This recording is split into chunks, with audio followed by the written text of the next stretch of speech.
बच्चों, आज मैं तुम्हें यूनिट 3 जो है हमारी तत्वों का वर्गीकरण तथा गुणधर्मों में आवर्तिता को पढ़ा रही हूँ। तो सबसे पहले मैं ये बताऊंगी कि वर्गीकरण की आवश्यकता क्यों हुई और कैसे आवर्त सारणी बनी। तो 17वीं शताब्दी के अंत तक थोड़ी संख्या में तत्व ज्ञात थे।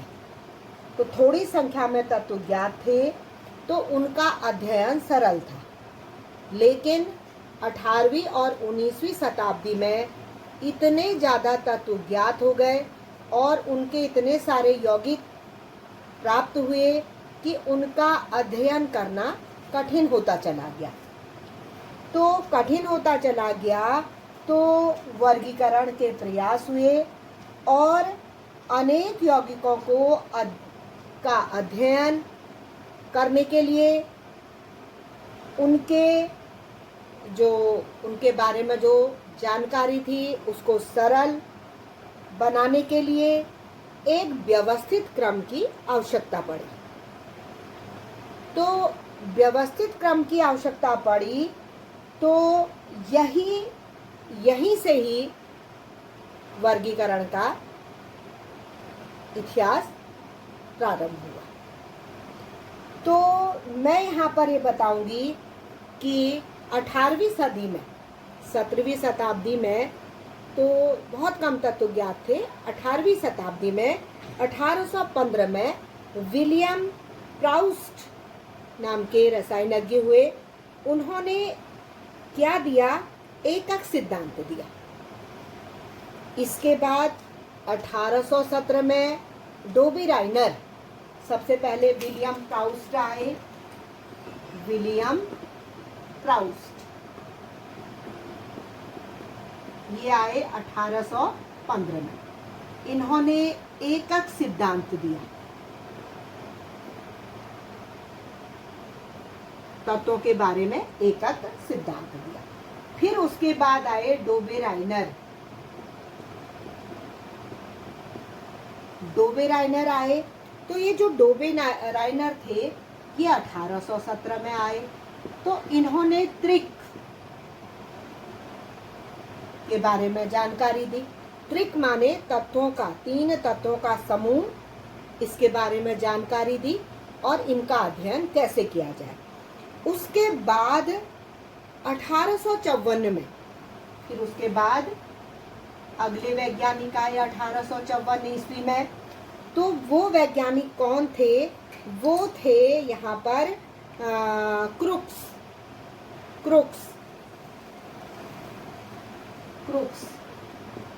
तो इन्होंने किसके बारे में जानकारी दी? इन्होंने सजातीय श्रेणियों के बारे में बताया। सजातीय श्रेणियों के बारे में बताया।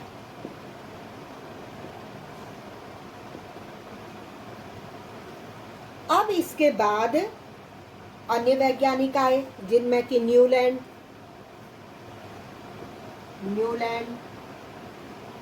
का इन्होंने अष्टक नियम दिया। अष्टक नियम, न्यूलैंड का अष्टक नियम।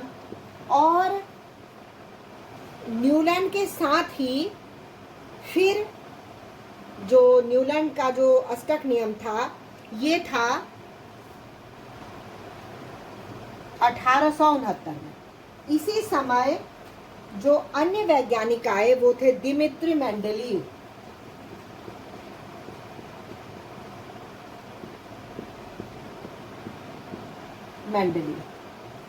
ये दोनों वैज्ञानिक 1869 ईस्वी में आए। साथ साथ ही इन्होंने अपने प्रयोग किए और ये जो वर्गीकरण का जो आधार था उसको आगे बढ़ाया। तो इस तरह से जो इसकी ऐतिहासिक पृष्ठभूमि है उसमें कई वैज्ञानिक आए और उन्होंने अपनी बातें कही। तो डाल्टन के परमाणु सिद्धांत के आविष्कार से पूर्व तत्वों को धातुओं और अधातुओं में वर्गीकृत किया था। अब जब डाल्टन का परमाणुवाद का जो विकास का जो सिद्धांत था उसमें परमाणु द्रव्यमान का सर्वप्रथम निर्धारण हुआ। तो सर्वप्रथम निर्धारण हुआ कि माना कि परमाणु द्रव्यमान ही वर्गीकरण का आधार है। ये तो थी आपकी ऐतिहासिक पृष्ठभूमि। तो ऐतिहासिक पृष्ठभूमि में आज मैं सबसे पहले आपको जो आपके कोर्स में बहुत ज़्यादा पूछा जाता है डोबी राइनर के त्रिक, उनके बारे में बताऊंगी। यहाँ पर डोबी राइनर ने त्रिक बनाए। त्रिक माने 3 तत्वों का समूह और परमाणु द्रव्यमान को ज्ञात किया। उन 3 तत्वों के परमाणु द्रव्यमान को ज्ञात किया। तो माना कि जो आपके तत्व हैं वो कौन कौन से हैं? लिथियम है, Li, लिथियम। लिथियम के बाद उन्होंने लिया सोडियम, सोडियम Na, और फिर लिया पोटेशियम, पोटेशियम के। ये 3 तत्वों का समूह लिया। इन 3 तत्वों का समूह लिया।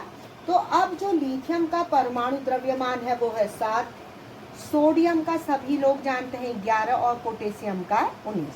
तो उन्होंने क्या कहा कि अगर तत्वों को जो डोबे राइनर के जो त्रिक हैं, त्रिक में उन्होंने ये कहा कि तीनों तत्वों के गुणधर्म समान होते हैं कहा। और तीनों तत्वों के गुणधर्म समान होते हैं तो जो बीच का तत्व होता है, इनमें देखिए Li और जो पोटेशियम है वो इसके बाईं ओर और ये दाईं ओर है। तो बीच वाले तत्व का जो क्या होता है कि जो गणितीय माध्य होता है वो इन तत्वों के परमाणु द्रव्यमान के योग का हम क्या कर देंगे? आधा। तो यहाँ पर अब आप पोटेशियम का ये मैंने परमाणु क्रमांक लिख दिया है, सॉरी, यहाँ पर इसको हम 23 लिखेंगे और इसको लिखेंगे 39। तो अब ये क्या होगा कि ये जो 7 और 39 परमाणु द्रव्यमान, लिथियम का 7, सोडियम का 23 और पोटेशियम का 39, इनको जोड़ देंगे। तो जोड़ करके ये आएगा 46। 46/2 बराबर ये आ जाएगा 23। तो ये हो गया 23। तो बीच वाले तत्व का जो गणितीय माध्य है वो 23 आया। तो सोडियम का जो परमाणु द्रव्यमान है वो 23 ही होता है। परमाणु क्रमांक का अलग चीज है, लिथियम का 3 होता है, सोडियम का 11 होता है, और ऐसे ही जो पोटेशियम होता है उसका 19 होता है। तो ये हमने लिख लिया। अब इसके बाद दूसरा मैं ऐसे ही उदाहरण बताऊंगी। दूसरा उदाहरण क्या है यहाँ पर कि हम ले लेंगे यहाँ पर त्रिक क्लोरीन, ये त्रिक और परमाणु द्रव्यमान। तो त्रिक में यहाँ पर हम ले लेंगे क्लोरीन, क्लोरीन ले लिया Cl, फिर उसके बाद ले लिया हमने ब्रोमीन, ब्रोमीन Br, और फिर हमने ले ली आयोडीन, आयोडीन, इसको लिख लिया हमने, I इसका संकेत है। अब इनके परमाणु द्रव्यमान आप लिख रहे हैं। क्लोरीन का हर कोई जानता है 35.5, और ब्रोमीन का होता है 80, और आयोडीन का होता है ये 127। तो अब आप अगल बगल के तत्वों का योग कर देंगे और इसमें 2 का भाग दे देंगे।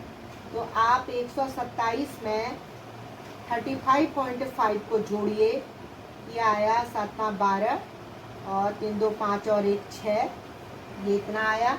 तो ये 162.5/2, तो ये आपका आता 2 8 16, और ये आया 2 एकम 2 और उसके बाद 2, ये 5, 7 5 12, 3 2 5, 1 6, और ये आया 2 एकम 2, 2 दूना 4, 2 पंजे 10, इतना आया। तो ये इसके आसपास का अंक है 81.25। तो कहने का मतलब है कि जो ये ब्रोमीन है उसका जो परमाणु द्रव्यमान है इन दोनों के परमाणु द्रव्यमान का आधे के नज़दीक का अंक है। अब ऐसे ही एक अन्य और ले लीजिए। तो यहाँ पर हम लेते हैं कैल्शियम, स्ट्रांसियम, बेरियम। यहाँ पर ट्रिक में हम ले लेंगे कैल्शियम, ये कैल्शियम ले लिया Ca, स्ट्रांसियम ले लिया, और उसके बाद हमने बेरियम ले लिया। तो कैल्शियम का हर कोई जानता है 40, जो परमाणु द्रव्यमान होता है कैल्शियम का 40, परमाणु द्रव्यमान 40, और स्ट्रांसियम का होता है 88, स्ट्रांसियम का 88, और जो बेरियम होता है उसका होता है 137। तो अब हम क्या करेंगे कि यहाँ पर जो अगल बगल के जो इसके तत्व हैं इनका सम कर देंगे और इसमें 2 का भाग दे देंगे। तो आप इसको करिए, तो ये आएगा आपके पास 177/2, तो 2 अट्ठे 16 और 2 अट्ठे 16, 2 पंजे 10, तो 88.5। तो ये इसके पास का अंक है। तो इस तरह से उन्होंने तत्वों के त्रिक बनाए, लेकिन उस तत्वों के लिए वो सही हुआ। लेकिन जैसे जैसे उन्होंने त्रिकों के कई जोड़े बनाए तो उनका जो ये महत्वपूर्ण जो नियम है वो सिमट के रह गया। अब इसके बाद अगले वैज्ञानिक आए न्यूलैंड। तो न्यूलैंड ने क्या कहा, अब इनका ये नियम फेल हो गया त्रिक वाला, कि जो उन्होंने कहा था कि परमाणु द्रव्यमान पर आधारित रखा वर्गीकरण का आधार, तत्वों के जो 3 का समूह लिया, बीच वाले तत्व का जो परमाणु द्रव्यमान, किनारे वाले तत्वों के परमाणु द्रव्यमान का आधा निकाला कुछ तत्वों के लिए, तो ये सही हुआ, लेकिन कुछ तत्वों के लिए ये गलत साबित हुआ। इसलिए अब इसके बाद दूसरे वैज्ञानिक आए आपके न्यूलैंड, इसके बाद न्यूलैंड आए। तो न्यूलैंड ने क्या कहा, न्यूलैंड का अष्टक नियम बहुत इंपॉर्टेंट है। न्यूलैंड का अष्टक नियम, अष्टक नियम। तो न्यूलैंड ने क्या कहा, ये भी बहुत ज़्यादा पूछा जाता है, न्यूलैंड ऑक्टेट रूल। तो यहाँ पर आप देखिए उन्होंने क्या कहा, उन्होंने कि पहला और 8वां तत्व अगर तत्वों को बढ़ते हुए परमाणु भार के क्रम में संयोजित कर लिया जाए, तो यहाँ पर देखिए 1 2 3 4 5 6 7, ये हमने 7 तत्व रख दिए। तो यहाँ इनकी Li, Be, B, C, N, O, F यहाँ तक लिख लीजिए, फ्लोरीन तक लिख लीजिए।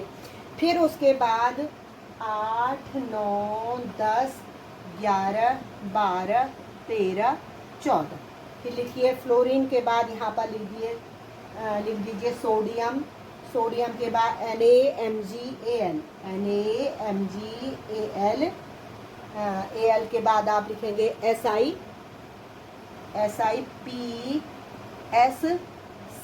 अब देख रहे हैं fluorine chlorine, oxygen sulphur, nitrogen phosphorus, carbon silicon, boron aluminium, beryllium magnesium, Li Na।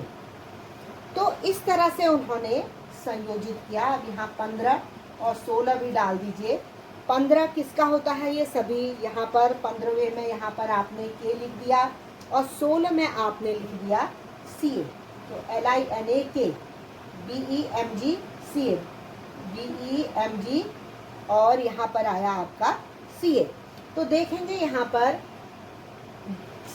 LiBeBCNOF, तो पहला ये तत्व और आठवां तत्व ये गुणों में काफी समानता रखते हैं। अब आप यहाँ से फिर आठवां गिनिए, यहाँ से आठवां गिनिए, तो आपको पता चलेगा कि ये वाला तत्व इससे काफी समानता रखता है। देखिए 1 2 3 4 5 6 7 8। अब आप कहीं से यहाँ से करिए, आप ये बेरिलियम है, बेरिलियम से गिनिए आठवां तत्व समानता रखेगा 1 2 3 4 5 6 7 8। तो ये वाला तत्व इससे काफ़ी समानता रखेगा। जैसे इसने इससे समानता रखी, ऐसे ही ये आठवां तत्व इससे समानता रखेगा। मैग्नीशियम से आठवां तत्व ये समानता रखेगा। तो न्यूलैंड ने ये कहा कि जिस प्रकार से संगीत में ये होते हैं सा रे ग म प ध नी सा, ये जो स्वर होते हैं संगीत के, उसी प्रकार से सा रे ग म प ध नी सा 1 2 3 4 5 6 7 8, ये 1 है और ये 8 है। तो पहले और आठवें में समानता है। ऐसे ही अगर हम तत्वों को बढ़ते हुए परमाणु भार के क्रम में संयोजित करें, पहला और आठवां तत्व काफी समानता लिए हुए रहता है। तो इस नियम को न्यूलैंड का अष्टक नियम कहा। तो अष्टक नियम अक्सर पूछा जाता है। तो इन तत्वों को बाद में क्या हुआ कि जो एक से गुण धर्म वाले तत्व थे उनको एक वर्ग में रखा गया, जिससे कि उनका अध्ययन करने में सुविधा हो गई। आज मैं इतना ही पढ़ाऊंगी कि आपके जो अभी तक के जो 118 तत्व ढूंढे गए हैं, तो वर्गीकरण का आधार शुरू में परमाणु द्रव्यमान रखा था। तो जो ये डोबाइनर के त्रिक हैं और न्यूलैंड का अष्टक नियम है, वो इसी परमाणु द्रव्यमान पर आधारित है। अब आगे को आप लोथर मेयर व्यवस्था इसके बारे में पढ़ेंगे। फिर आगे मेंडलीव की आवर्त सारणी का विस्तार पढ़ेंगे। पहले आप पुरानी पढ़ेंगे, फिर उसके बाद दीर्घाकार या जिसको आवर्धित आवर्त सारणी कहते हैं, उसके बारे में आप अध्ययन करेंगे। Thank you.